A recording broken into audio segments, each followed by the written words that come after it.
નમસ્કાર, આપનું હાર્દિક સ્વાગત છે એજ્યુકેશન ગુજરાત ચેનલમાં. આજે આપણે ધોરણ 5માના કેકારો એટલે કે ગુજરાતી વિષયનો 7મો પાઠ ઢેબરાનો ન્યાય. આ પાઠનું સ્વાધ્યાય પોથીનું સંપૂર્ણ સોલ્યુશન વિડીયો માધ્યમ શીખવાનું છે. ચેનલ પર નવા વ્યૂઅર ચેનલ સબસ્ક્રાઈબ કરો, વિડીયો ગમે લાઈક શેર કરી દો. પહેલો પ્રશ્ન છે, નીચેના પ્રશ્નના ઉત્તર માટે સાચો વિકલ્પ પસંદ કરીને રાઈટ કરવાનો છે. પેલું, કાકાના ઘરની પાસે કોનું ઘર હતું? તો એ તો શ્રીમંત શેઠનું. બીજું, છજુ કાકાની બકરી લીલા ગુણા ઘાસ તરફ કેવી આંખે જોઈ રહેતી? તો લાલચું. ત્રીજું, મારી બકરી અંદર ઘૂસી ગઈ છે, એને બહાર કાઢો. આ વાક્ય કોણ બોલે છે? તો કાકા. ચોથું, બકરીની ફરિયાદ લઈને કાકા કોની પાસે ગયા? તો બગીચાવાળા શેઠની પાસે. પાંચમું, પણ બકરી કાંઈ સમજે છે, એ મૂંગું પ્રાણી. આ વાક્ય કોણ બોલે છે? તો કાકા.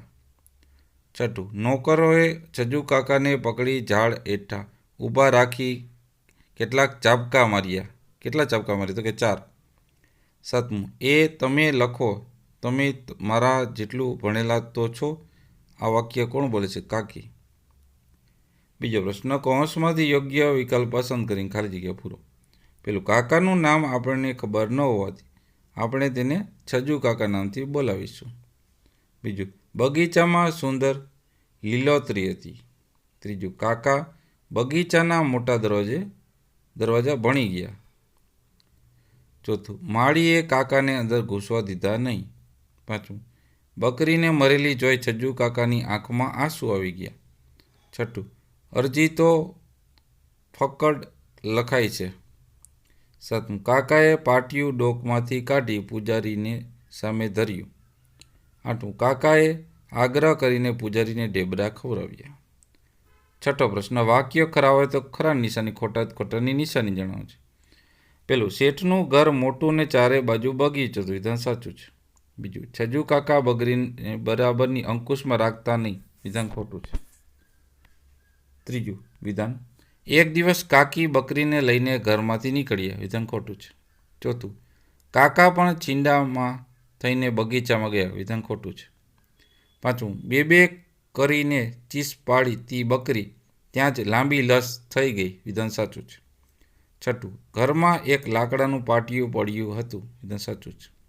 સાતમું, પૂજારી કાકાને પૂછ્યું કે રાજાને મળ્યો છે ક્યારેક? તો વિધાન સાચું છે. આઠમું, કાકીના કહેવા પ્રમાણે રાજા શેઠને નહીં છોડે, તેમને સજા કરશે. વિધાન સાચું છે. ચોથો પ્રશ્ન, ખોટો વિકલ્પ ચેકી નાખો. પેલું, પોતાની પાસે રહેલી મિલકતથી કાકા સુખી હતા. બીજું, કાકાના હાથમાંથી બકરી દોરડું છોડાવીને નાઠી.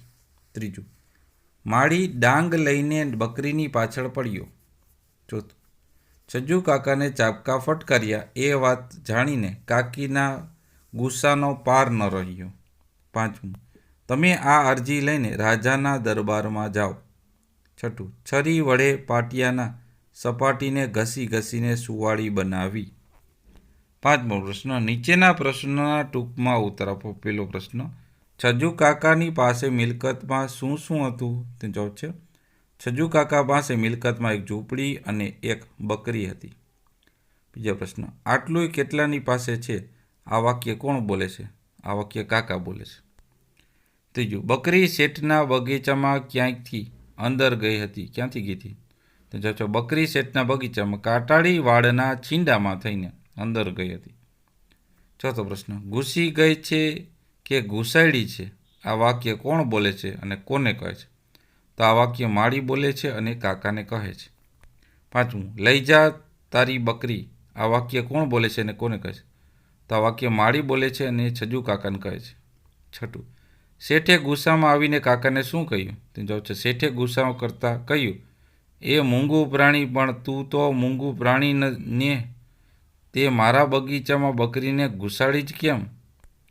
સાતમું પ્રશ્ન, શું થયું? શેઠે કંઈ નુકસાની આપી? આ વાક્ય કોણ બોલે છે? તો આ વાક્ય કાકી બોલે છે.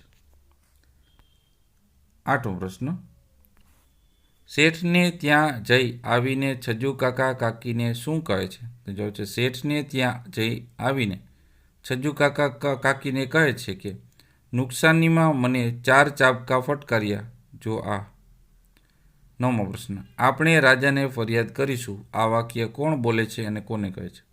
તો આ વાક્ય કાકી બોલે છે અને કાકાને કહે છે. 10મો પ્રશ્ન, કાકા નવાઈ પામીને કાકીની સામે કેમ જોઈ રહ્યા?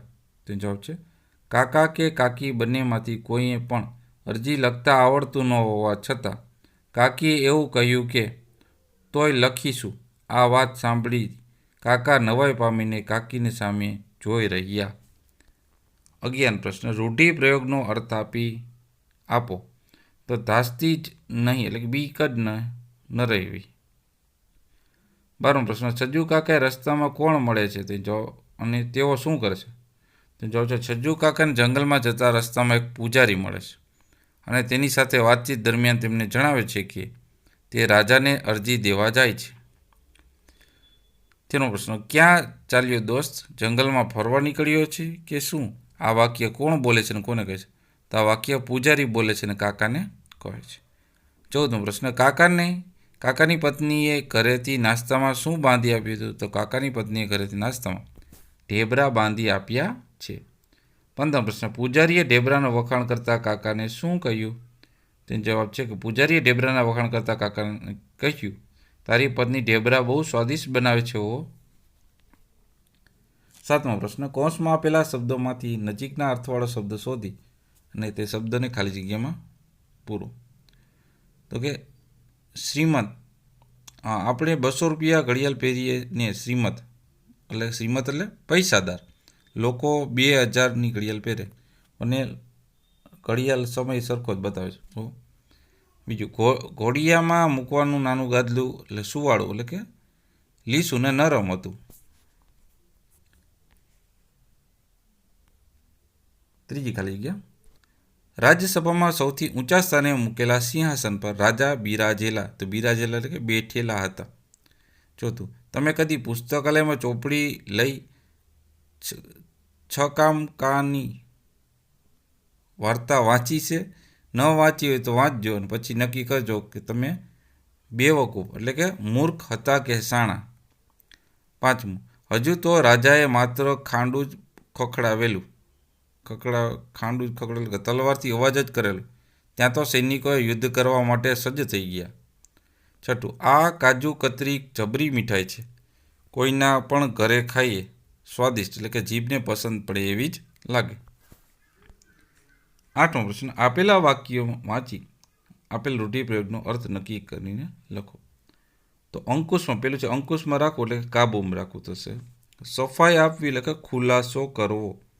દાદ માંગવી એટલે કે ન્યાય માંગવો.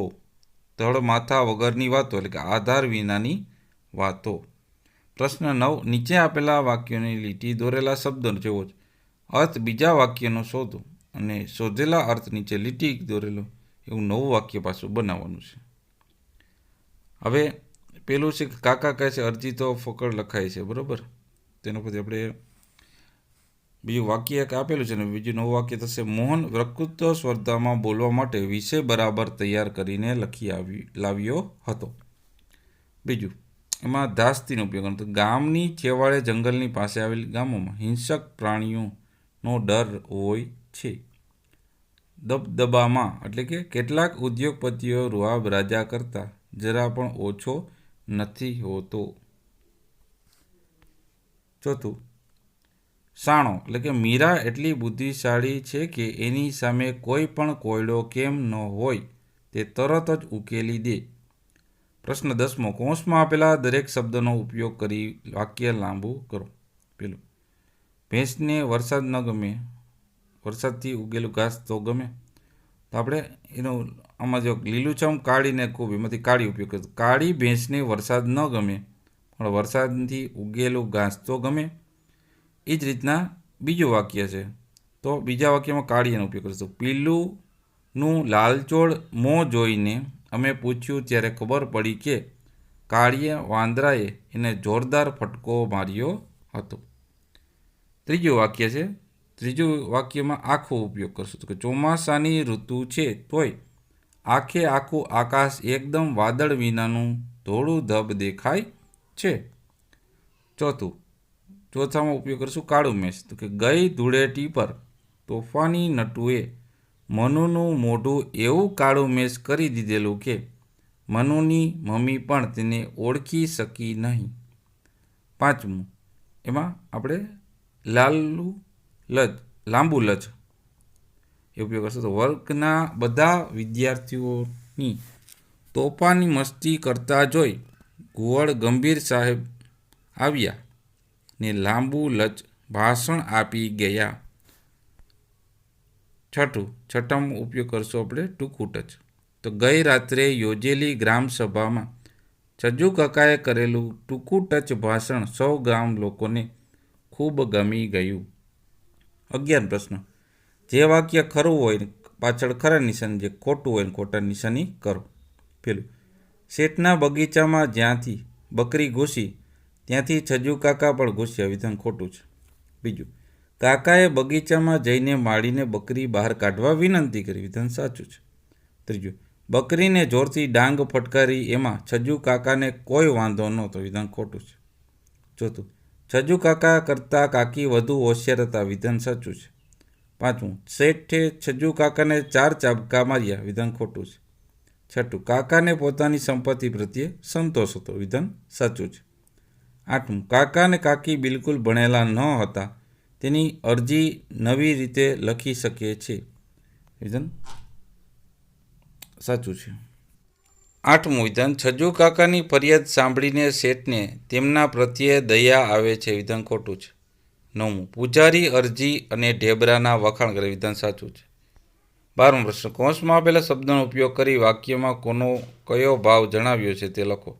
પેલું, શેઠની આ દુષ્ટતા હું જોઈ નહીં રહું. કાકીનો ગુસ્સો. બીજો, બકરી બાગમાં ઘુસાડીને પાછો હોશિયારી બતાવવા આવ્યો છે. માળીનો ઠપકો. ત્રીજું, શેઠે મને ખખડાવીને 4 ચાબકા મરાવ્યા. કાકાની વેદના. ચોથું, થોડા પાંદડા ખાધા એમાં વળી મૂંગા પ્રાણીને મારી નખાતું હશે. કાકાની દયા. પાંચમું, અરજી બહુ ફકડ લખાય છે. કાકાની ખુશી. છઠ્ઠું, ડાંગ ફટકારી તો બાપડી ત્યાં ને ત્યાં જ મરી ગઈ. કાકાનું દુઃખ. સાતમું, મને માર્યો એ તો અરજીમાં લખ્યું જ નહીં. કાકાનું દુઃખ. વાર્તા બકરીની સમજી 2. એમાં 13મો પ્રશ્ન છે. નીચેના પ્રશ્નોના ઉત્તર માટે સાચો વિકલ્પ પસંદગી રાઈટ કરવાનું છે. પેલું, દરબારમાં રાજા કેવા સિંહાસન પર બિરાજ્યા હતા? તો સોનાના. બીજો પ્રશ્ન, મહારાજ આ મારી અરજી છે એ વાંચી મારો ન્યાય કરો. આ વાક્ય કોણ બોલે છે? તો કાકા. ત્રીજું, શેઠિયાનો માળી આવો ક્રૂર છે ત્યારે તો શેઠિયો પણ એવો જ હશે. આ વિધાન કોણ બોલે છે? તો કે રાજા. ચોથું, કાકાની નજરમાં અરજી ન વાંચી શકતા પ્રધાનો કેવા હતા? તો અભણ. પાંચમું, હા વળી નીચા નમીને હાથ જોડ્યા હતા. આ વિધાન કોણ બોલે છે? કાકા. 14મો પ્રશ્ન. કૌંસમાંથી યોગ્ય વિકલ્પ પસંદ કરી ખાલી જગ્યા પૂરો. પેલું, શેઠિયાના માળીએ એને માથામાં લાઠી ફટકારી. બીજું, રાજાએ કહ્યું તમે બકરીની દાદ માંગવા ગયા એટલે દુષ્ટ તમને ચાબકા મરાવ્યા. ત્રીજું, છજ્જુ કાકાની હરખમાં બોલાઈ ગયેલી વાત સાંભળી રાજા અને પ્રધાનોને આંસુ આવ્યું. ચોથું, ઘરે આવીને કાકાએ કાકીને કહ્યું કે રાજા બહુ ડાહ્યો, બહુ શાણો. પાંચમું, કાકીએ પૂછ્યું કે આવા શાણા રાજાને તમે સલામ કરી હતી ને.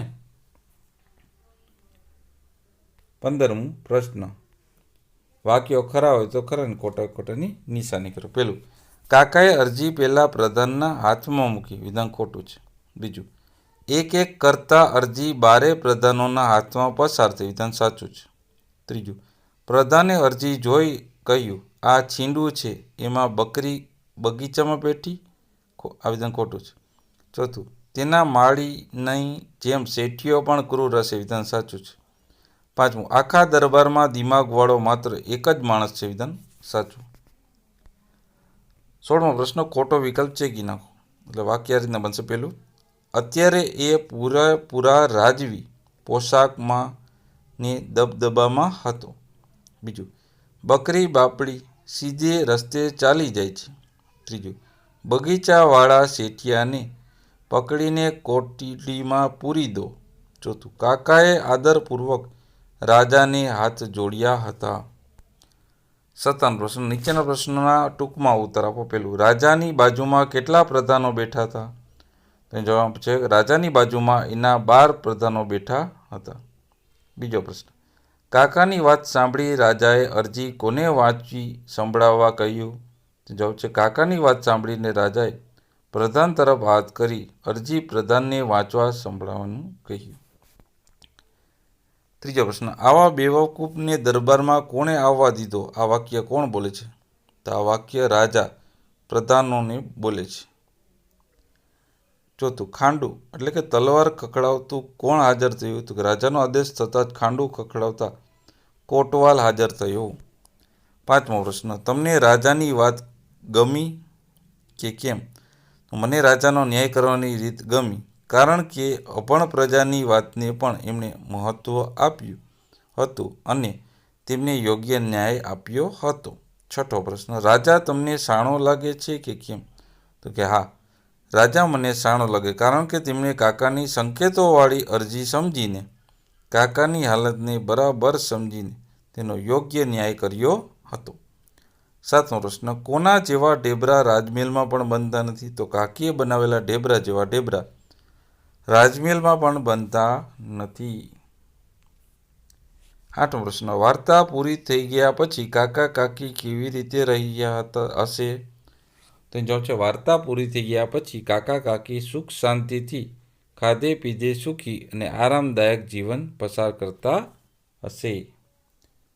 પ્રશ્ન નંબર 19, નીચે આપેલ વાક્યોને હા કે નામાં જવાબ લખો. પેલું, પૂજારીએ કાકીના ઢેબરા સ્વાદિષ્ટ લાગે છે એટલે વખાણ કરે છે. તો કે હા. બીજું, રાજા શેઠની મિલકતમાંથી કાકાને થોડી બકરીઓ અને સોની 5 નોટો આપે છે. હા. ત્રીજું, કાકા કાકીની આગળ રાજાની પ્રશંસા કરે છે. હા. ચોથું, રાજા ઘણી બધી ભાષા જાણતા હતા તેથી અરજી વાંચી શકે છે. ના. પાંચમું, છજ્જુ કાકાને રાજા અને પ્રધાનો બુદ્ધિશાળી લાગે છે. ના. છઠ્ઠું, કોટવાલના કહેવાથી રાજા શેઠને કોટડીમાં પૂરી દે છે. ના. સાતમું, પ્રધાનો અરજી વાંચી શકતા નથી એટલે કાકા પર ગુસ્સે થાય છે. હા. 20મો પ્રશ્ન, કૌંસમાં આપેલા શબ્દોનો ઉપયોગ કરીને એ બતાવો કે નીચે આપેલ વાક્યોમાં કયા ભાવ રજૂ કરે છે. પહેલું, આવા દુષ્ટ શેઠને તો જેલમાં પૂરી દેવો જોઈએ. ગુસ્સો. બીજું, રામજી આપનો નિર્ણય મને બહુ ગમ્યો. ખુશી. ત્રીજું, વિચિત્ર અરજી લખીને તું અહીં પહોંચ્યો કેવી રીતે? ઠપકો. ચોથું, ઢેબરા બહુ સ્વાદિષ્ટ છે. પ્રશંસા. પાંચમું, મહારાજ આપ મારી ફરિયાદ વાંચીને ન્યાય કરો. વિનંતી. છઠ્ઠું, જી બરાબર કહ્યું. સહમતિ. ત્યારબાદ 21મો પ્રશ્ન છે. એમાં નીચે આપેલ વાક્ય કોણ બોલે છે? શા માટે કહે છે? મુજબ ક્રમમાં ગોઠવો. તો અહીંયા ક્રમ આપ્યા છે, તમે વિડીયો પોઝ કરીને લખી લેજો. નેક્સ્ટ પ્રશ્ન નંબર છે 22. નીચે આપેલ વાક્યોમાં તેથી અને કેમ કેનો ઉપયોગ કરી 2 વાક્ય બનાવવાનો છે. તો પહેલા પ્રશ્નમાં પેલું વાક્ય છે, ખાંડમાં કીડીઓ ભરાઈ જાય છે તેથી મારી મમ્મી તેમાં લવિંગ મૂકે છે. પછી, મારી મમ્મી ખાંડમાં લવિંગ મૂકે છે કેમ કે તેમાં કીડીઓ ભરાઈ જાય છે. બીજાનું પહેલું વાક્ય બનશે,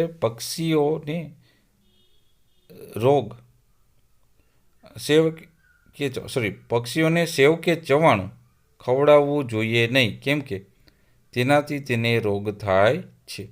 બીજું વાક્ય, પક્ષીઓને રોગ થાય છે તેથી તેને સેવ કે ચવાણું ખવડાવવું જોઈએ નહીં. ત્રીજાનું પહેલું વાક્ય, બંધ રહેતા કબાટમાંથી વાસ આવે છે તેથી તેમાં ફિનાઇલ ગોળી મૂકવી જોઈએ. તો બંધ રહેતા કબાટમાં ફિનાઇલની ગોળી મૂકવી જોઈએ કેમ કે તેમાંથી વાસ આવે છે. ચોથાનું પહેલું વાક્ય, મને ઘણી બધી વાર્તાઓ આવડે છે કેમ કે મારા પપ્પા મને રોજ વાર્તા કહે છે. બીજું વાક્ય, મારા પપ્પા રોજ મને વાર્તા કહે છે તેથી મને ઘણી બધી વાર્તા આવડે છે. એના પછીનું વાક્ય છે આપણા 5માનું પહેલું, બધો કપાસ બગડી ગયો કેમ કે છોડ પર ઈયળો પડી ગઈ હતી. બીજું વાક્ય, છોડ પર ઈયળો પડી ગઈ હતી તેથી બધો કપાસ બગડી ગયો. છઠ્ઠાનું પહેલું વાક્ય, કાચબાએ તેના અંગો ઢાલમાં લઈ લીધા કેમ કે તેને કંઈ અવાજ સંભળાયો. બીજું વાક્ય, કાચબાને કંઈ અવાજ સંભળાયો તેથી તેના અંગો ઢાલમાં લઈ લીધા. સાતમો પ્રશ્નનું પહેલું વાક્ય છે, મોટા ભાગે ડાંગરનો પાક ચોમાસામાં થાય છે કેમ કે તેને વધુ પાણી જરૂર પડે છે. ડાંગરને વધુ પાણીની જરૂર પડે છે, તેથી મોટા ભાગે તે ચોમાસામાં થાય છે. 23મો પ્રશ્ન, નીચેના આપેલા ઉદાહરણ પ્રમાણે અધૂરા વાક્ય પૂરા કરો. તો પહેલું, હું સાંજે દાદા સાથે જોગિંગ કરવા જઈશ અથવા મારા મિત્રો સાથે રમવા જઈશ. બીજું, હું આ વેકેશનમાં મામાના ઘરે નથી ગઈ કેમ કે હું પરિવાર સાથે શિમલા ફરવા ગઈ હતી. ત્રીજું, મેં મામાનો વેકેશનમાં તેમના ઘરે જ આવવાનો વાયદો આપેલો પરંતુ જઈ શકાયું નહીં. ચોથું, મેં કહ્યું કે મને આખી વાર્તા યાદ છે તો પણ મોહન કે રાજુએ મારી વાત પર ભરોસો કર્યો નહીં. પાંચમું, રૂમમાં ખૂબ અંધારું હતું એટલે મને થોડીક બીક લાગી રહી હતી. ત્યારબાદ 24મો પ્રશ્ન છે, વાક્ય ફરીથી જોડીને બનાવવાના છે. તો પહેલું વાક્ય આમ બનશે કે નેન્સીએ પપ્પા પાસે જીદ કરી કે તેઓ તેને મેળામાં ફરવા લઈ જાય અથવા બગીચામાં રમવા લઈ જાય. ત્યારબાદ ખ વાક્ય છે, એમ બનશે કે આરોહીની સાયકલમાં પંચર પડેલું હતું તેમ છતાં તેણે સાયકલ ચલાવવાની ચાલુ રાખી. ગ વાક્ય, અમારા ઘરે મહેમાન આવ્યા પણ વધુ સમય બેઠા નહીં. ઘ વાક્ય. ધ વાક્ય છે કે દાદા દાદીએ મારા માટે પંચ પકવાન બનાવેલા કેમ કે મારે 6 દિવસના પ્રવાસે જવાનું હતું. ચ વાક્ય, કેયુરની મમ્મી ખૂબ સરસ જમવાનું બનાવે છે છતાં તેને અમારે ઘરે જમવું ગમે. છ વાક્ય, આખી દુનિયામાં રોગચાળો ફેલાયો છે તેથી અમે છેલ્લા 2 વર્ષથી ક્યાંય ફરવા જતા નથી. જ વાક્ય, ઠંડીની ઋતુમાં સાપુતારા જઈ રહ્યા છીએ તો પણ સારી ધરા સ્વેટર ન લીધું તે જ ન જ લીધું. 25મો પ્રશ્ન, ઉદાહરણ પ્રમાણે કૌંસમાં સાચો વિકલ્પ પસંદ કરીને લખવાનો છે. તો પહેલામાં આવશે કે જેથી, બીજાનામાં પણ જવાબ આવશે કે જેથી, ત્રીજામાં કારણ કે, ચોથામાં તેથી, પાંચમામાં અને, છઠ્ઠામાં છતાં, સાતમામાં તો પણ અને આઠમાં આવશે તેમ છતાં. 26મો પ્રશ્ન છે, રેખાંકિત કરેલ શબ્દ વાક્યમાં સાચી રીતે વપરાય તો રાઈટ અથવા તો રોંગ કરો.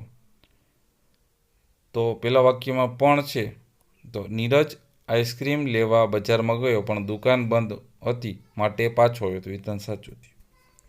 બીજું, આકાશમાં પુષ્કળ વાદળા હતા તો પણ રાત પડી ગઈ હોય તેવું અંધારું દેખાતું હતું. વિધાન ખોટું છે. ત્રીજું, હું દર રવિવારે સાંજે કંઈક નવું કામ શીખું અથવા બગીચામાં રમવા જાઉં. વિધાન સાચું છે. ચોથું, ઘરમાં કશું જ કામ નહોતું તેથી તૃષાણી મારા જન્મદિવસની પાર્ટીમાં આવી નહીં. વિધાન ખોટું છે. પાંચમું, ચક્ષુ આજે શાળામાંથી વહેલી રજા લઈને ઘરે ગઈ છતાં તેને લગ્નમાં જવાનું હતું. વિધાન ખોટું છે. છઠ્ઠું વિધાન, આયુષે કહ્યું કે તેને કબડ્ડી રમવું ગમે છે તો પણ સાહેબ તેને ખોખોની ટીમમાં રાખ્યું. વિધાન સાચું. સાતમું, નિયતિએ મને પોતાના ઘરે આવવાનું આમંત્રણ આપેલું એટલે મારાથી જઈ શકાયું નહીં. વિધાન ખોટું છે. આઠમું, મોહિત પાસે 2 બોલપેન હતી કેમ કે તેણે જાનકીની બોલપેનથી પેપર લખ્યું. વિધાન ખોટું છે. નવમું, નંદાને પીળો રંગ ગમતો નથી એટલે કે એ કદી પીળા રંગના કપડાં ખરીદતી નથી. વિધાન સાચું છે. 27મો છે, કૌંસમાંથી યોગ્ય શબ્દ પસંદ કરી ખાલી જગ્યા પૂરો. પહેલું, શાળામાં ફિલ્મનું ગીત ગવાય ખરું પણ પ્રાર્થના તરીકે નહીં. બીજું, કાગડો કાકા બોલતો હોય છે તેથી તેનો રંગ કાળો હોતો હશે. ત્રીજું, હું રાત્રે વહેલા ઊંઘી જાઉં છું કારણ કે મને રોજ વહેલી સવારે ઉઠીને યોગ કરવા બહુ ગમે. ચોથું, મેં તમને કીધું જ છે કે આપણે ભેગા મળી પ્રવૃત્તિ લખીશું છતાં તારે જાતે જ લખવી હોય તો પછી તારી મરજી. પાંચમું, રોજ 2 કિમી ચાલવું જોઈએ અથવા 1 કલાક કસરત કરવી જોઈએ. છઠ્ઠું, મેં નવું કેલેન્ડર લીધું અને ખીલી પર ટીંગાડ્યું. ત્યારબાદ 29મો પ્રશ્ન, ફકરો વાંચીને પ્રશ્નોના જવાબ આપવાનો. પેલું, રેતબા તળાવ વિશે નવાઈ લાગે તેવું શું છે? તો જવાબ છે, રેતબા તળાવ વિશે નવાઈ લાગે એવું બાબત એ છે કે ખૂબ જ સુંદર દેખાતા તળાવનું પાણી ગુલાબી રંગનું છે. બીજું, રેતબા તળાવનું પાણી પી શકાય કે કેમ? તો કે ના, રેતબા તળાવનું પાણી ન પી શકાય કારણ કે એના પાણીમાં 40% મીઠું રહેલું છે. ત્યારબાદનો પ્રશ્ન છે ચોથો, દુનિયામાં ગુલાબી પાણીવાળા તળાવ ક્યાં ક્યાં આવેલા છે? તો અમેરિકામાં સેંગલ, ઓસ્ટ્રેલિયામાં હિલિયર, લગૂન, બંબનગા વગેરે ગુલાબી રંગના તળાવો છે. સાચું. શું થાય તો આ તળાવનો ગુલાબી રંગ બદલાઈ જાય? તે જવાબ છે, તળાવ પર પડતા સૂર્યપ્રકાશ સાથે આ તળાવનો ગુલાબી રંગ ઘાટો અને આછો એમ બદલાઈ જાય છે. છઠ્ઠો પ્રશ્ન, તમારી આસપાસના તળાવમાં કઈ કઈ વનસ્પતિઓ થાય છે? તો જવાબ છે, અમારી આસપાસના તળાવમાં કમળ, રોવાળ, સિંગોડા, દાવડો જેવી વનસ્પતિ થાય છે. સાતમું, આ ફકરામાંથી સરખા અર્થવાળા શબ્દો શોધીને લખો. તો સરખા અર્થવાળા શબ્દોનો જોડમાં સુંદર એટલે કે રમણીય અને અજાયબ એટલે કે અદ્ભુત થશે. 30મો પ્રશ્ન છે, જોડણી સુધારીને ફરીથી લખો. તો આજના લખાય લીલોતરી, ફરિયાદ, નુકસાની, સુવાળી, બિલકુલ, ઉત્સાહ, સિંહાસન, પ્રધાન, શેઠિયા, સ્વાદિષ્ટ, અરજી અને ખાંડું. પ્રશ્ન 31મો, સમાનાર્થી શબ્દ લખો. તો મિલકતનું થશે સંપત્તિ અથવા ધન દોલત, શ્રીમતનું થશે ધનવાન કે અમીર, બગીચાનું થશે ઉપવન કે બાગ, દૂધનું થશે દૂધ કે શીર, નોકરનું થશે સેવક કે ચાકર, હુકમનું થશે આદેશ કે આજ્ઞા, નુકસાન થશે હાનિ કે ખોટ, અરજીનું થશે આવેદન કે ફરિયાદ, ઇન્સાફનું થશે ન્યાય કે દાદ, લાઠીનું થશે લાકડી કે ડાંગ, ફકડનું થશે રૂઆબ કે ફાકડું, સાણોનું થશે ચતુર કે ચાલાક, બદમાશીનું થશે લૂંચાઈ કે ઠગાઈ, મીંડું એટલે શૂન્ય અથવા ટપકું, જંગલ એટલે વન કે અરણ્ય, બેવકૂફ એટલે મૂર્ખ કે ડફોળ, સુવાળુનું લીસું કે નરમ થશે. 32મો પ્રશ્ન છે, તળપદા શબ્દના શિષ્ટ અર્થ લખો. ધાસ્તી એટલે બીક, દાદ એટલે ન્યાય, ભણી એટલે ની તરફ, રોય એટલે રડી, ખાંડું એટલે તલવાર. પ્રશ્ન નંબર 33, વિરુદ્ધાર્થી શબ્દો લખો.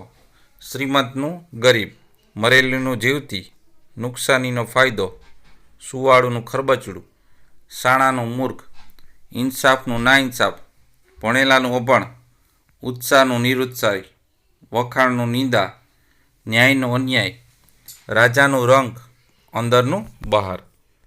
34મો પ્રશ્ન છે, શબ્દ સમૂહ માટે એક શબ્દ લખો. પેલું, લાંબી મજબૂત લાકડી એટલે કે ડાંગ. બીજું, કોટનો ગામનો કે શહેરનો બંદોબસ્ત રાખનાર એટલે કે કોતવાલ. ત્રીજું, કાંટાળી વાળમાંથી અંદર જવાનો બખોલ એટલે કે છીંડું. ચોથું, સિંહની આકૃતિવાળું આસન સિંહાસન. 35મો પ્રશ્ન છે, રૂઢિપ્રયોગનો અર્થ આપી વાક્યમાં પ્રયોગ કરો. પેલું, અંકુશમાં રાખવું, વશમાં રાખવું. વાક્ય, છજુ કાકા બકરીને અંકુશમાં રાખતા હતા. બીજું, સફાઈ કરવી, ખુલાસો કરવો. વાક્ય, માળીએ ગુસ્સામાં છજુ કાકાને કહ્યું કે એક તો બકરી અંદર ઘુસાડીને પાછો સફાઈ કરવા આવ્યો છે. ત્રીજું, ચાબકા મારવા એટલે કોરડા મારવા. વાક્ય, શેઠે છજુ કાકાને 4 ચાબકા માર્યા. ચોથું, અદલ ઇન્સાફ કરો એટલે ખરો ન્યાય કરો. વાક્ય, કાકીએ કાકાને કહ્યું કે રાજા અદલ ઇન્સાફ કરશે.